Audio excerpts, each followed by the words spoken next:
Boa noite, meus queridos companheiros. Boa noite, Luiz Alberto, Lídia, Célia. Boa noite, Marcileia, Maê Aparecida, Rosana Marques, Emerson Martins, Dudu, Adriana Valério, Natália.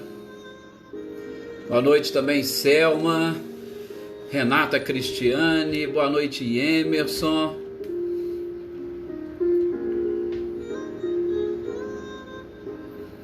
Muita paz e luz para todos nós, Dudu. Sejam todos bem-vindos. Vânia, Anitta, Clarindo.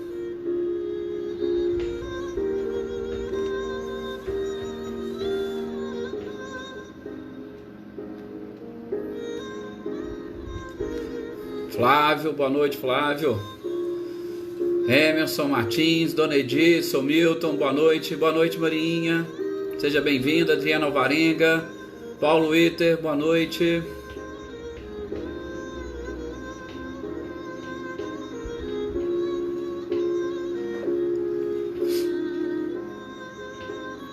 Cláudio Honor, boa noite. Cláudio Honor está lá recebendo chuvas lá em Guaxupé. Chuvas abençoadas como sempre.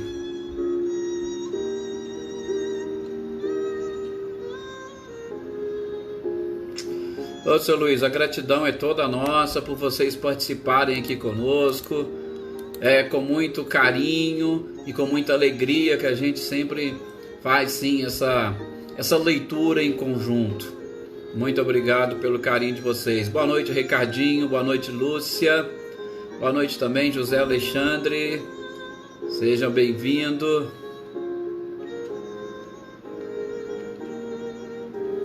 Adaí, Maria das Graças, Dona Luzia. Boa noite. Boa noite, Wagner. Vamos ver se hoje dá tudo certinho, né, Wagner? Se Deus quiser. Boa noite, Eveline, Roberta, Helena Coelho, Rudinei. Sejam bem-vindos, todos vocês. E já está na hora de nós iniciarmos aqui a nossa leitura e estudo da noite de hoje.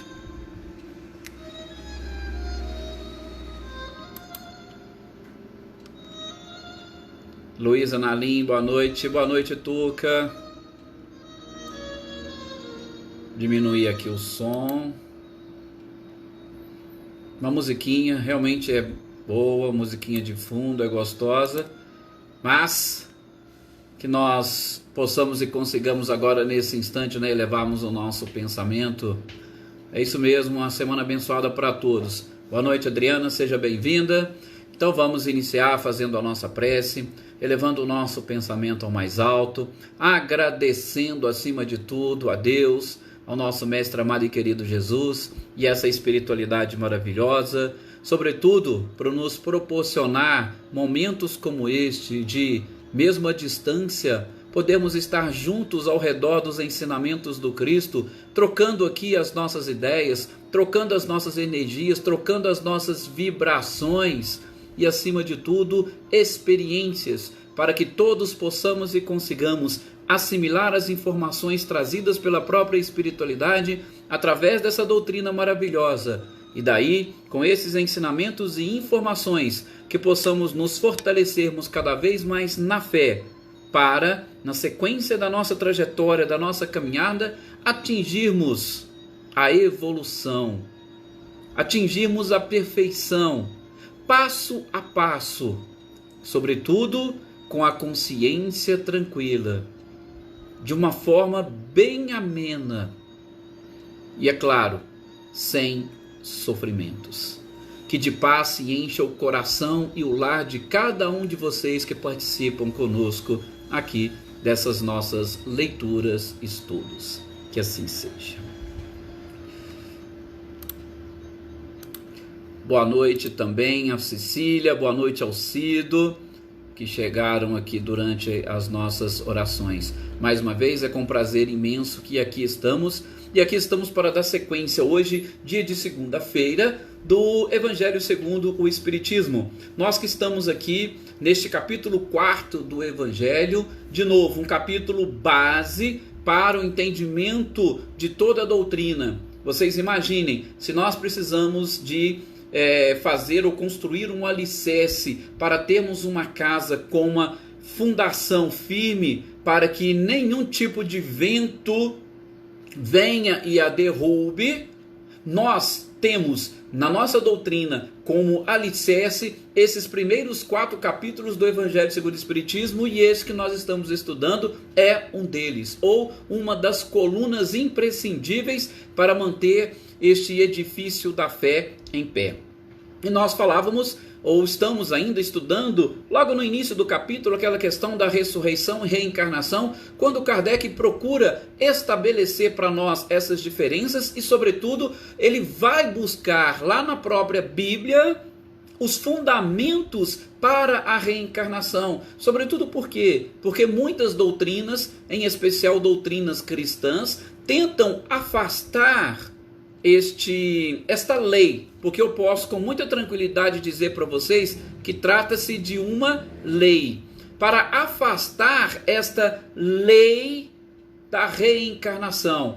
Tentam de tudo, mas nós sabemos que eles não vão conseguir, porque a partir do princípio que, estabelecida determinadas leis, essas leis sendo naturais e divinas, ninguém, absolutamente ninguém, é capaz de derrogá-las. Então, Kardec vem nesse início estabelecer justamente estes princípios para nós, que representa uma lei. Então vamos encontrar lá na Bíblia? Sim, nós trabalhamos alguns aspectos, sobretudo do Novo Testamento, nos evangelhos, nos evangelistas, nos principais evangelistas. Falamos de textos de Mateus, de Lucas, de Marcos e especificamente o de João, que dá inclusive título a este capítulo. Agora, como eu fiquei de trazer para vocês, Kardec traz um texto também. Aliás, ele traz 2 textos, um de Isaías e outro de Jó.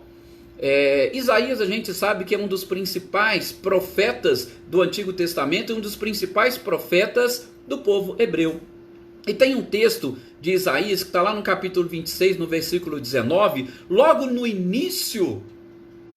Isaías vai inclusive dizer, aqueles do vosso povo a quem a morte foi dada, viverão de novo. Ora, isso foi antes do próprio Cristo dizer, ou nessa conversa com Nicodemos, estabelecer que ninguém poderia ver o reino de Deus se não nascer de novo. Vamos lá, mais uma vez, estudamos ali o princípio, estudamos o título e identificamos o que vem a ser esse reino de Deus e a necessidade de nascer de novo, sobretudo por conta de hoje nós infelizmente vivemos em função do reino do eu. O reino do eu nós enxergamos com uma facilidade incrível, mas o reino de Deus, infelizmente, nós temos dificuldade de encontrar e de enxergar. Necessário é exatamente que nós estabeleçamos alguns princípios e comecemos a enxergar melhor todas as coisas, que foi a principal função do Cristo. Tanto assim é que nós podemos resumir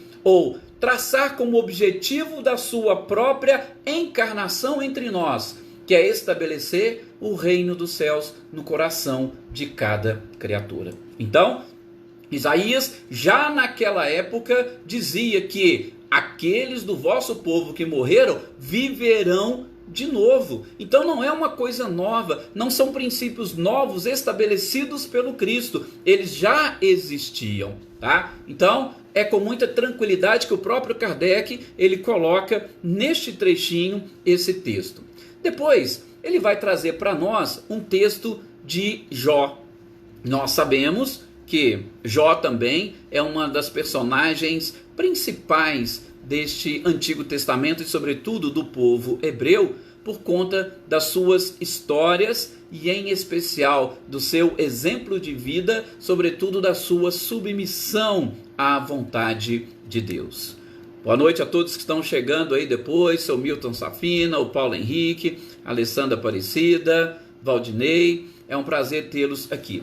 Então Jó, como uma das personagens principais daquele povo, da história daquele povo, muitos, é claro, respeitavam a sua própria trajetória, a sua história e as informações que ele trazia sobre Deus, sobre o reino de Deus. Porque os profetas naquele período, gente, eram exatamente aquelas pessoas que eram consideradas mais próximas, no caso do Criador, e estabelecia este contato entre os céus e a terra. Estabeleciam esses contatos entre as divindades, entre Deus, melhor dizendo, e a própria criatura. Só que muitos de nós hoje sabemos que quem regia todo este arcabouço, todo este aparato espiritual, era exatamente o nosso próprio Jesus, que resolveu e veio, que encarnou. E naquele período do Antigo Testamento ele estava justamente preparando o povo para a sua chegada. Não sem razão que Isaías, vamos dizer, profetizou ou trouxe muitas informações do seu próprio nascimento e da sua vida, da forma como ele viveria. Então, são seres muito respeitados no seio daquele povo. E Jó também disse nos seus escritos, nos seus ensinos para o povo, sobretudo lá no capítulo 10, no capítulo 14, versículo de 10 a 14, ele diz mais ou menos o seguinte, e Kardec traz tudo isso aqui no Evangelho segundo o Espiritismo. Eu não estou trazendo algo de novo, algo de diferente, não. É aquilo que ele próprio, Kardec, expôs. Por isso que eu estou falando. Nós fazemos uma leitura, estudo. E diz assim, olha, mas quando o homem há morrido uma vez, quando seu corpo separado de seu espírito foi consumido, o que é feito dele? Veja, o corpo separado do seu espírito. E o corpo foi consumido. Ele não está falando que o espírito, o corpo foi consumido. Tá? O que é feito dele? Ora, tendo morrido uma vez, poderia o homem reviver de novo? Vejam, são informações, são questionamentos que Jó já fazia naquela oportunidade. E aí ele mesmo continua no seu texto. Nesta guerra em que me acho todos os dias de minha vida, espero que chegue a minha mutação. E aí o que é interessante? O interessante é que o próprio Kardec vai dizer que essa é uma tradução de Saci. A tradução de Saci era uma das mais importantes na época de Kardec. Inclusive Kardec usou ou estabeleceu a Bíblia nessa interpretação na tradução de Saci para trazer ou extrair todos os textos bíblicos. A gente sabe que muitos textos foram depois, podemos dizer, reescritos através daqueles encontros lá em Qumran, numa daquelas grutas, tá? Que foi posterior ao próprio Kardec. Mas, sem tirar nenhum tipo de mérito, só para nós entendermos. Então Kardec fala, olha, eu extraí isso aqui da tradução de Saci. Mas veja só, o que ele coloca de interessante, né? Que nessa tradução nós vamos trazer, ou melhor, nós vamos estabelecer alguns desses princípios, e quando nós começarmos a debater, sobretudo com outras traduções, a gente vai ver que as questões vão ficando mais claras. Ora, primeiro, quando Jó fala nessa questão da mutação, e se ele está falando numa oportunidade de viver novamente, por quê? Olha, ele diz, quando o homem está morto, ele vive sempre. O que morreu? O corpo, que é consumido, o espírito não. Então, acabando essa existência terrestre, continua Jó, esperarei, porquanto a ela voltarei de novo. Então ele afirma que voltará de novo. E aí vem, mas ele vai voltar de novo de que forma? É claro que a gente não poderia, e aí Kardec exatamente combatendo algumas interpretações, é claro que ele não poderia voltar de novo através do batismo. Por quê, gente? O batismo, naquela interpretação simbólica que muitos fazem daquele texto que nós dissemos de João, da conversa entre João e Nicodemos, nós falamos lá no início das interpretações, e uma delas a interpretação simbólica, que poderia ser através exatamente do batismo, o renascimento pelo batismo. Mas vejam, Jó, ele veio muito antes de João Batista. Se ele veio antes de João Batista, como é que ele poderia falar num renascimento através do batismo? E aqui ele está sendo muito claro, ele está sendo específico, ele está sendo direto. Quando um homem está morto, vive sempre. Por quê? Nós falamos ali em cima, né? Morto e a sua carne, o seu corpo consumido completamente. O espírito separado permanece, ele voltaria de novo. Então, ele está tranquilamente falando para nós deste retorno do espírito à própria matéria. Então, não há como nós estabelecermos algo diferente. Inclusive, essa partezinha que eu acabei de ler para vocês é o que o próprio Kardec depois extrai da tradução grega, porque ele fala da tradução do Saci. E depois ele vai lá na tradução grega e ele traz justamente... É só para vocês verem como é que existe, né, gente? Muitas interpretações, e as traduções fazem ou trazem algumas diferenças. Na interpretação ou na tradução grega, Jó escreve dessa forma: quando o homem está morto, vive sempre, acabando os dias de minha existência terrestre, esperarei, porquanto a ela voltarei de novo. Veja, os gregos já fizeram uma tradução um pouquinho diferente da tradução de Saci, mas concluindo a mesma coisa. Então, para nós fecharmos essa parte, ou essa primeira parte de ressurreição e reencarnação, para nós já entrarmos no segundo título, a gente deve sempre que analisar as coisas em todos os pontos de vista. Sim, do ponto de vista religioso, como eu encaro a reencarnação. Do ponto de vista filosófico, como eu encarno a reencarnação. Será que eu posso estabelecer realmente como uma lei, e é sobretudo dentro de uma lógica? A reencarnação, ela chega a me convencer. Nós vamos ver exatamente o que Kardec desenvolveu no decorrer deste capítulo, para aí sim nos convencermos ou não destas verdades.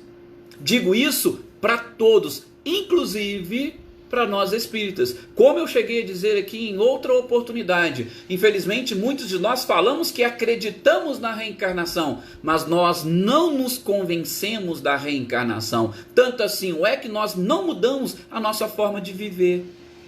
Nós ainda permanecemos ou vivendo em erros, equívocos, mesmo sabendo da reencarnação. Ou seja, então nós não temos a certeza da reencarnação, se ela não nos convenceu o suficiente. Então, a gente está em busca exatamente de um convencimento. E para aqueles que não têm muito costume com estes termos, sobretudo com a reencarnação, porque tem muitas pessoas do nosso grupo que não são espíritas, que vocês consigam, no decorrer desta leitura deste capítulo, também entenderem e extraírem as informações necessárias para que vocês se convençam, ou não, desta lei que rege os mundos. E a gente já vai começar agora, principalmente com a reencarnação e os laços de família. A reencarnação fortalece os laços de família? Kardec vai exatamente colocar, e ele já coloca o título de uma forma diferente. Eu estou lançando a pergunta, mas Kardec coloca de uma forma diferente. A reencarnação fortalece os laços de família? O que vocês pensam? Ou o contrário, a unicidade das existências é que fortalece os laços de família? Veja, Kardec já começa no ponto nosso ali, do nosso contexto familiar. Acreditar em reencarnação ou não acreditar? A gente vai ver, inclusive, na conclusão que ele faz desse texto, trazendo 4 hipóteses. E em cima dessas 4 hipóteses é que nós vamos realmente decidir e resolver. Será que ela me convenceu ou ainda não me convenceu o suficiente? Ok? Então vamos passar agora para esta segunda parte deste capítulo 4 do Evangelho segundo o Espiritismo. E peço permissão para cumprimentar os outros que chegaram aqui, que eu consegui identificar, né? O William, a Ângela, Uma boa noite para vocês aí, Dona Guilmar, Eloá, Yutinho, Sr. Antônio, Sr. José Maria, Ana Cristina Barbosa, e tem tantas pessoas aqui que a gente às vezes esquece. Nayara, se eu esquecer, depois me perdoe. Elisângela, Maria Helena, sejam todos muito bem-vindos. Milton Safina, é um prazer imenso contar com todos vocês aqui. Bom, gente, a reencarnação fortalece os laços de família? Como o próprio Kardec vai dizer, e nós estamos aqui fazendo essa leitura. Esqueci aqui do Mateus. Boa noite, Mateus.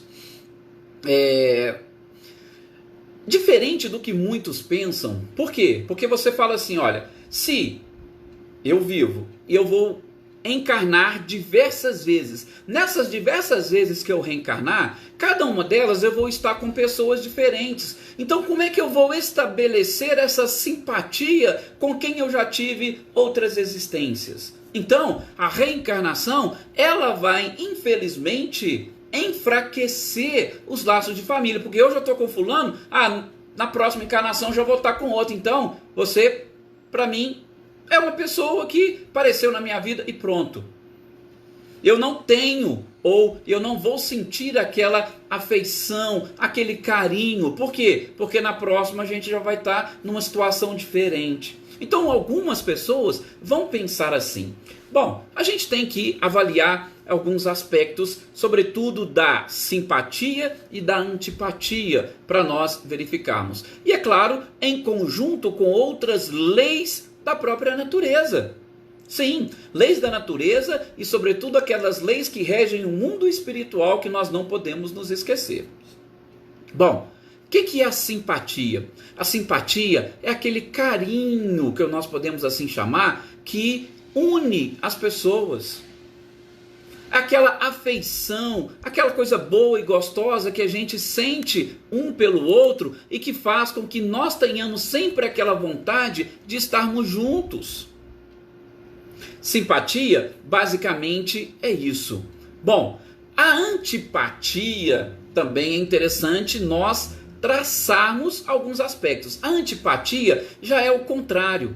A antipatia já é exatamente uma repulsão que nós sentimos com relação a uma outra pessoa, tá? E essa repulsão ou essa antipatia, muitas das vezes nós nem sabemos de onde elas vêm, tá?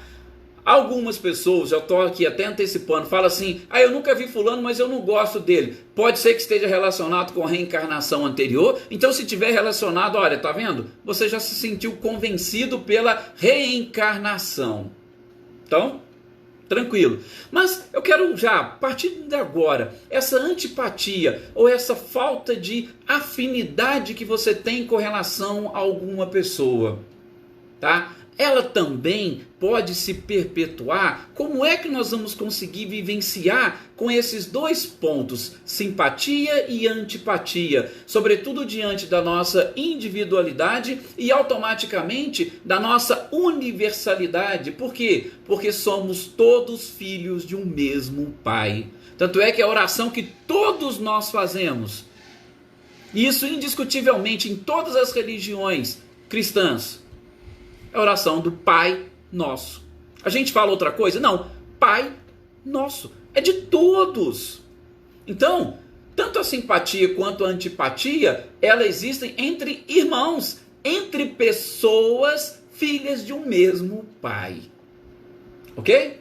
Bom, nós precisamos também, nesse processo de avaliação, determinar a origem tanto desta antipatia quanto desta simpatia.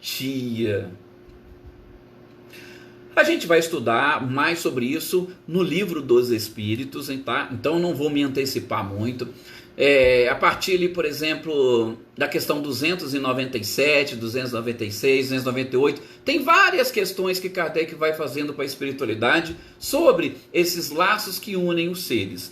Mas o que nós podemos aqui e o que nós estamos querendo estabelecer são os verdadeiros laços que unem as almas. Por quê? Gente, estamos vivendo em família, tanto é que o título é A Reencarnação e os Laços de Família. Estamos vivendo em família. Como são os nossos relacionamentos com os nossos familiares? A partir de agora, se você for fazer uma análise, você consegue descobrir como iniciou esta simpatia entre vocês? Ou como iniciou essa antipatia? Porque a gente percebe que existe muita dificuldade de relacionamento dentro das próprias famílias. Existem muitas confusões, muitas brigas. O nosso país, por exemplo, está passando por uma fase muito delicada, onde tem se aumentado o número, por exemplo, da violência doméstica. Ou seja, aquela dificuldade de se entenderem homens e mulheres dentro do mesmo lar. E aí, de novo, o questionamento. E a questão 297, ela vai trabalhar mais ou menos isso. Como que surgiu esses laços? Como que surgiu, essa simpatia ou essa antipatia? É lógico que o ideal é nós descobrirmos a origem, exatamente para nós, identificando a causa, solucionarmos o problema, tá? E não adianta nós simplesmente fugirmos. A reencarnação, ela existe exatamente para quê? Para nós corrigirmos esses laços, ou estas questões relacionadas com simpatia e antipatia. A reencarnação existe para isso, por quê? Porque nós, como criaturas universais, filhos todos de um mesmo Pai, a tendência da nossa evolução é desenvolver ou nos mostrar que nós somos cidadãos universais. E todos os espíritos, quando mais avançados e evoluídos se encontram, mais amor por todas as criaturas eles sentem. Ao passo de fazer aquilo que o próprio Jesus fez naquela época e que a gente vai estudar lá para frente, salvo engano, no capítulo 16. Quem é minha mãe? Quem é minha irmã? Quem são os meus irmãos? Porque Jesus, naquela oportunidade, estabeleceu exatamente o parentesco espiritual. E quando nós vamos falar de simpatia, é o que a questão 297 do Livro dos Espíritos traz, nós estamos falando exatamente das verdadeiras afeições que ligam os seres. E aí, a reencarnação jamais apagará a simpatia ou as afeições que nós sentimos uns pelos outros. Porque se a afeição e a simpatia são fruto exatamente de uma sintonia espiritual, elas continuam e permanecem no mundo espiritual. Tá vendo como é que é importante identificar os motivos? Agora, se esta simpatia ou até mesmo esta antipatia, se elas nasceram por questões meramente materiais, elas vão se destruir com a própria matéria. Tá vendo como é que é importante nós estabelecermos esses dois pontos? Primeiro, simpatia e antipatia. Segundo, a origem de tudo isso. Dependendo da origem, a origem é material ou a origem é espiritual? Olha, se eu me unir a determinada esposa por laços ou por questões materiais, com o término da matéria, a tendência é exatamente a afeição de sumir e desaparecer. Se eu me liguei a uma pessoa, por exemplo, apenas e tão somente pela sua beleza física, quando ela perde a sua beleza física, não existe mais afeição, pelo menos para mim. Por quê? Porque ela perdeu o atrativo, aquilo que me atraía.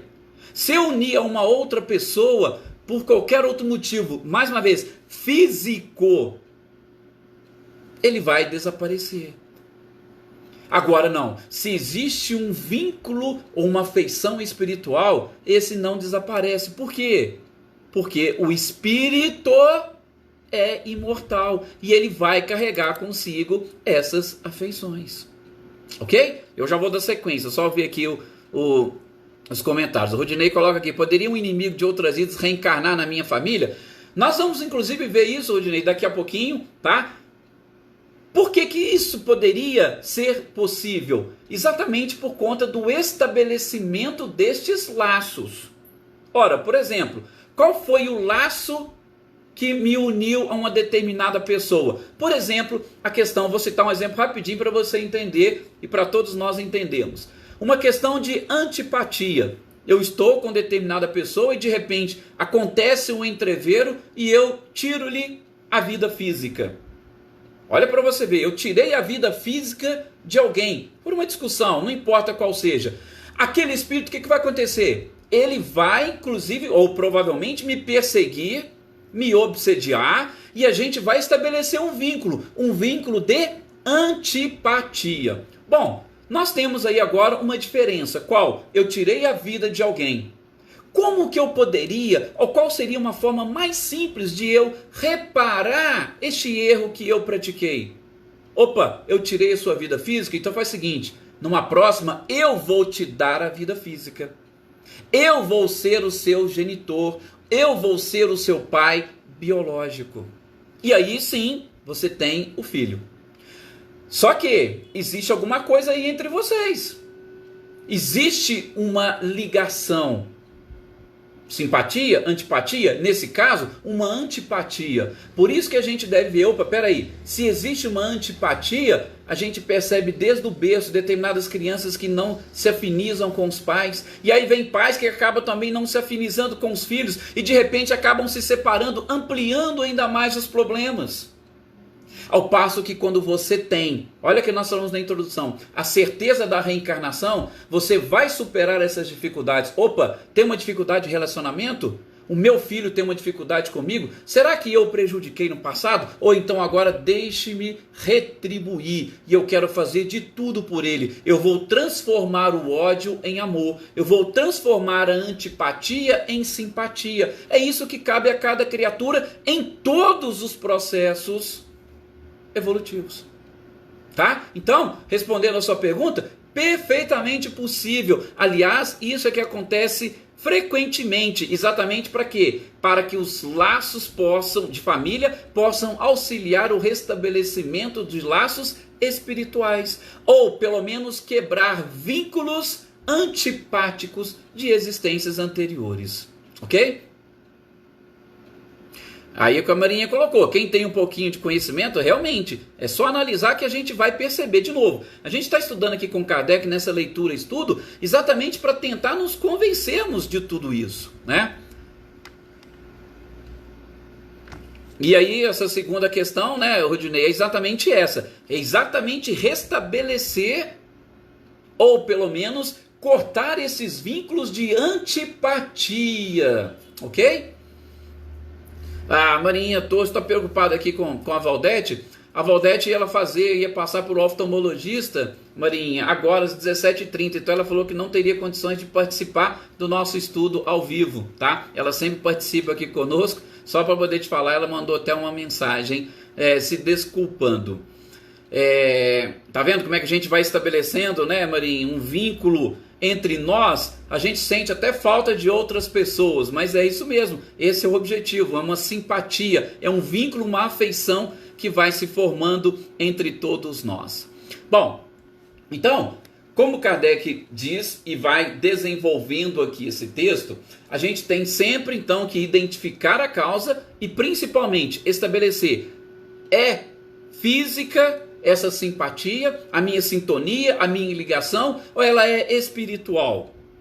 Se ela for física, ela pode morrer com a morte do corpo físico. E aliás, nem a morte, como eu disse, né? Ela pode inclusive morrer antes mesmo do fim da vida física. Gente, tem muitas pessoas que se unem por determinados atrativos no outro. Aí o outro perde o atrativo, tá? Essa questão sexual é muito comum, perde o atrativo sexual, a pessoa já perde a simpatia e já quer abandonar, abandona a esposa, abandona o marido e muitas das vezes até os filhos. Vejam, você ou nós acabamos criando muito mais compromissos com isso do que resolvendo os nossos problemas de relacionamento. É algo assim muito delicado, por isso que a gente deve sempre buscar nos estabelecermos em todos os nossos comportamentos de uma forma mais espiritualizada para nós enxergarmos um pouco mais além da vida corporal para que nós consigamos atingir os nossos objetivos. E existem muitos exemplos de tudo isso. Na sequência, Kardec vai desenvolver nesse mesmo título. Olha, aqueles seres que porventura já partiram para o plano espiritual, tá? e aqueles que ficaram, será que cortou os vínculos? Será que enfraqueceu os vínculos? Não, não enfraquecem-se os vínculos, tá? Os vínculos, eles permanecem.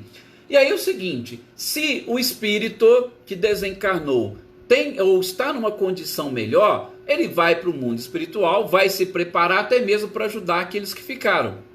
Alguns que, porventura, não entenderam ainda, sobretudo, o processo ou fenômeno da morte, acabam se unindo àquelas pessoas da sua própria família, exercendo uma influência que nós chamamos e conhecemos como obsessão, muitas das vezes sem realmente conhecimento, acabando por prejudicar a sequência da vida ou da existência dessas pessoas.